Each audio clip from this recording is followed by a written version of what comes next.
Selamat pagi, nama saya Agnes Patricia Sitorus, kelas E Pagi Manajemen.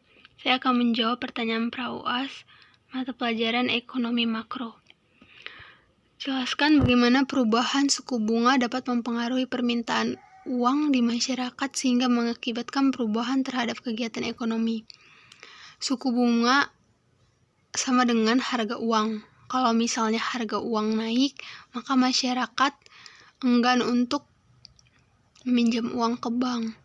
Begitu juga sebaliknya, kalau misalnya suku bunga turun, maka masyarakat banyak yang akan meminjam uang ke bank. Jelaskan menurut pendapat Anda, apa perbedaan kebijakan tarif barir dengan kebijakan non-barir? Tarif barir adalah suatu kebijakan proteksi terhadap barang-barang produksi dalam negeri dari ancaman membanjirnya barang-barang sejenis yang diimpor dari luar negeri, dengan cara menarik atau menggunakan pungutan bea cukai kepada setiap barang impor yang masuk untuk dipakai di dalam negeri.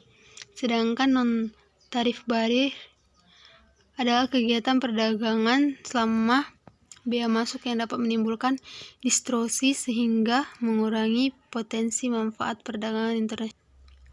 Jelaskan bagaimana instrumen kebijakan ekonomi adalah seperangkat kebijakan ekonomi yang dibuat untuk mengatur ukuran serta tingkat perekonomian negara.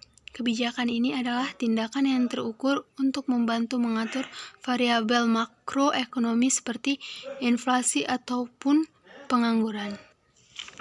Kebijakan ini dilakukan dengan berbagai cara, termasuk penyesuaian suku bunga, mengubah jumlah uang tunai yang berada di pasar, serta penjualan dan pembelian. Lanjut ke nomor 4, jelaskan menurut pendapat Anda apa yang dimaksud dengan perekonomian terbuka.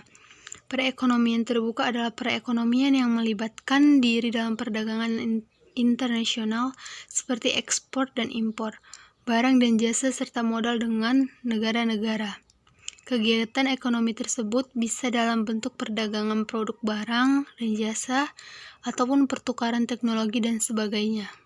Jelaskan menurut pendapat Anda apa yang menjadi faktor penghambat dalam proses pembangunan.